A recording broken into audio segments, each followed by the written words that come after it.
Capítulo 30. Preciosidad del alma. Si la religión humilla al hombre, recordándole que ha sido sacado de la nada, concebido en pecado y con perversas inclinaciones al mal, e incapaz de bien alguno sobrenatural, al mismo tiempo le engrandece y le inspira los más altos sentimientos de sí mismo, haciéndole conocer su naturaleza, su excelso destino y cuánto ha costado a Dios su salvación.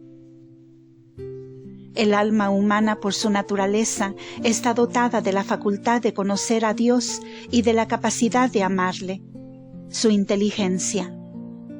Transportándose más allá de todos los seres creados y finitos, se eleva hasta el ser increado o infinito, fuente de todo bien y de toda perfección, y concibe de él una idea clara, íntima e indeleble. Su voluntad fue creada para amar a este soberano bien, cuyas perfecciones infinitas le propone la inteligencia.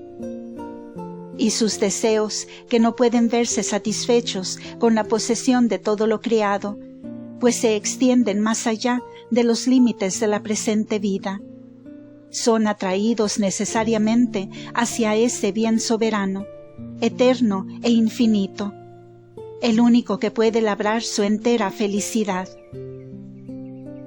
Si el hombre, pues, quiere ver satisfecho enteramente el deseo innato que tiene, que siente de felicidad, es preciso que consagre todos sus esfuerzos y conatos a alcanzar la posesión de Dios. Todo esto lo lleva el alma grabado en el fondo de su naturaleza, y su razón se lo demuestra con toda claridad por poco que quiera reflexionar acerca de ello, sin que ni las preocupaciones ni las pasiones puedan ocultárselo. Todo lo que no es Dios, todo lo que no se refiera a Dios, es indigno de ocupar el espíritu y el corazón del hombre, puesto que no guarda proporción alguna con la inmensidad de sus aspiraciones y deseos, que no se contentan con menos que con la posesión de un bien infinito y eterno. Los mismos filósofos paganos comprendieron hasta cierto punto esta verdad, y por esto concibieron tan elevada idea de la dignidad del hombre y de su alteza incomparable. Dichosos ellos si en la práctica hubieran seguido la luz de su razón y el instinto secreto de su corazón. Pero no solo está destinado el hombre a conocer y amar a Dios en la presente vida, sino también a poseerlo eternamente en la otra. Sería muy poca cosa para él poseer el don de la inmortalidad si no estuviera destinado a juntarse un día a la fuente de la inmortalidad y a ser dichoso con la misma dicha inmensa de Dios. ¿De qué le serviría el don de la inmortalidad si hubiera de contentarse con desearla siempre sin llegar a conseguirla nunca?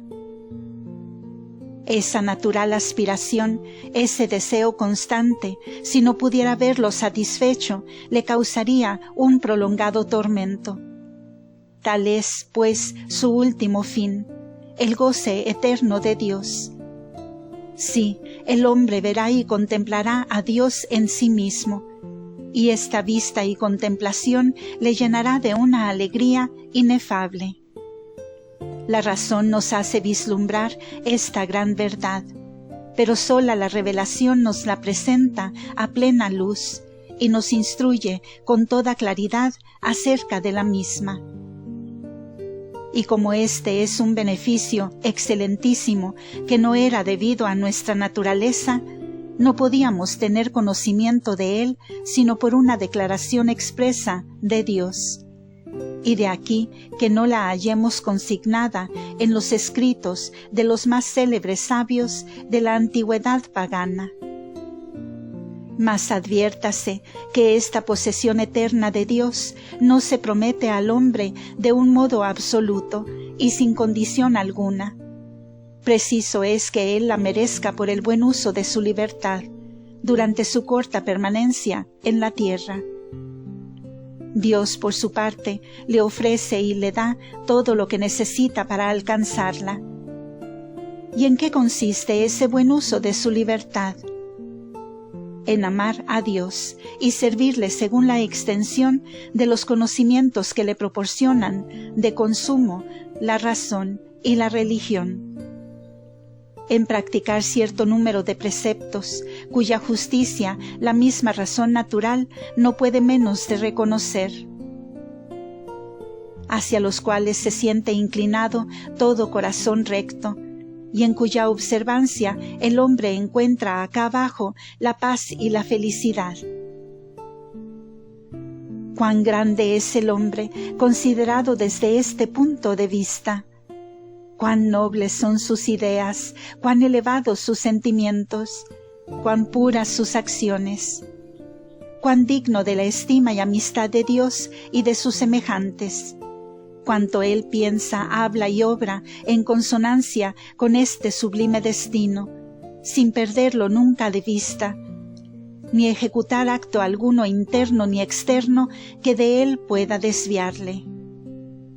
¿Qué uso puede hacer más legítimo y más excelente de su razón y de su libertad?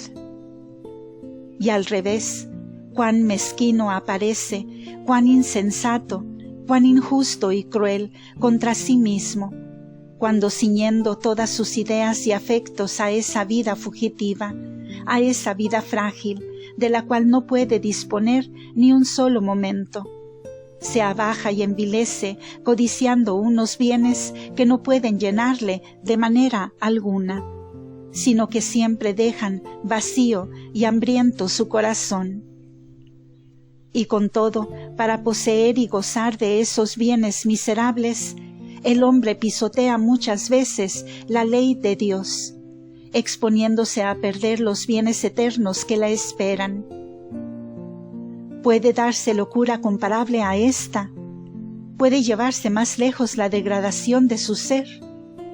¿Puede uno ser más enemigo del mismo? Pasmaos, cielos, a vista de esto, clama Dios por boca de su profeta Jeremías.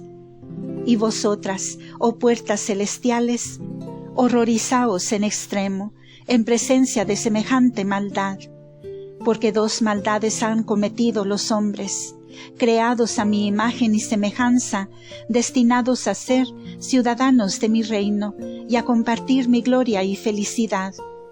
Me han abandonado a mí, que soy fuente de agua viva, y han ido a fabricarse aljibes rotos que no pueden retener las aguas. Estos dos males, que parecen increíbles en un ser racional, son sin embargo muy frecuentes aún entre los cristianos, redimidos con la sangre de Jesucristo, prevenidos con su gracia y alumbrados por los resplandores de la fe.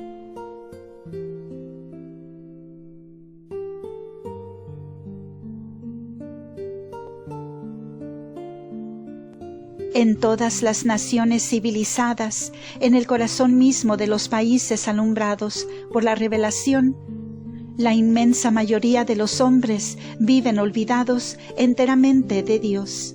Le desprecian, le ultrajan y le miran como a su mayor enemigo, a pesar de que Él les ha criado para sí y destinado a gozar de su felicidad, a pesar de que quiere hacerlos partícipes de su propia bienaventuranza y les prohíbe aficionarse desordenadamente a esos bienes caducos y miserables, indignos de ellos e incapaces de satisfacer las aspiraciones más infinitas de su corazón. Casi todos fijan los ojos en la tierra, que es el lugar de su desierto, y desdeñan mirar al cielo, que es su verdadera patria.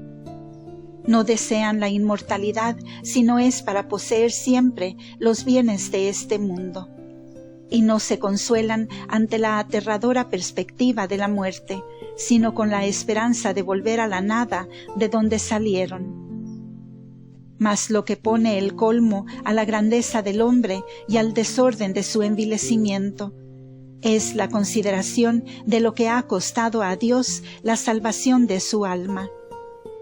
El Verbo divino, el Hijo eterno de Dios, Dios como su Padre e igual en todo a Él, se ha unido a la naturaleza humana, ha tomado una carne pasible y mortal, ha conversado entre los hombres, se ha dignado instruirles con sus palabras y ejemplos, y convertido en víctima voluntaria, quiso ser inmolado por la justicia divina para expiar los pecados de todos los hombres, reconciliarles con Dios, devolverles el derecho a poseer el reino de que habían sido desheredados y procurarles todos los auxilios y medios que necesitaban por alcanzarlo.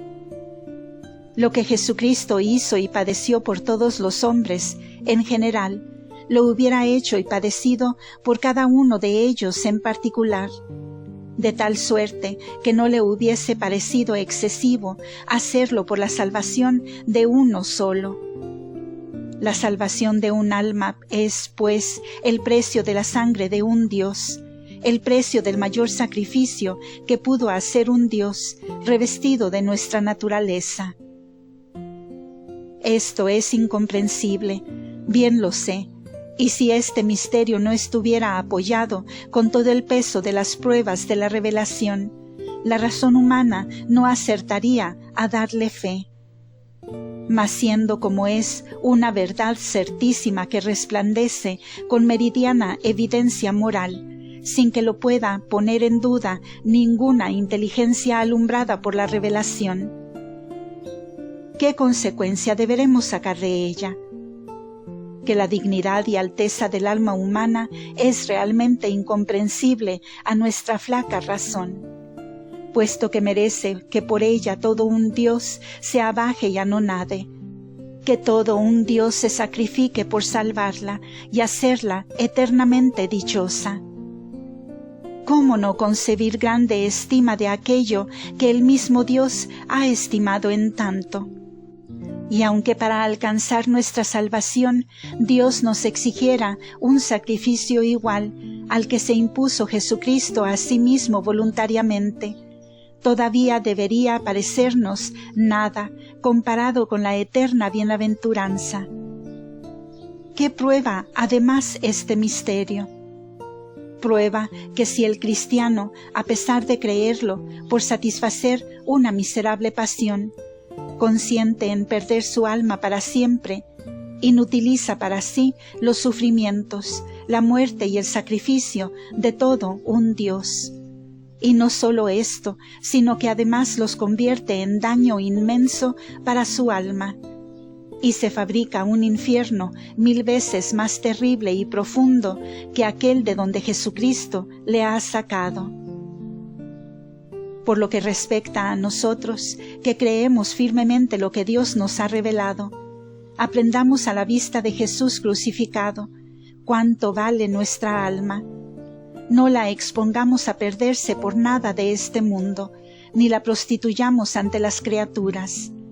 Y para asegurar más y más nuestra salvación eterna, que tanto ha costado al Hijo de Dios, roguemos al mismo Jesucristo tome a su cargo el cuidado de conducirnos y guiarnos por la senda de la perfección cristiana.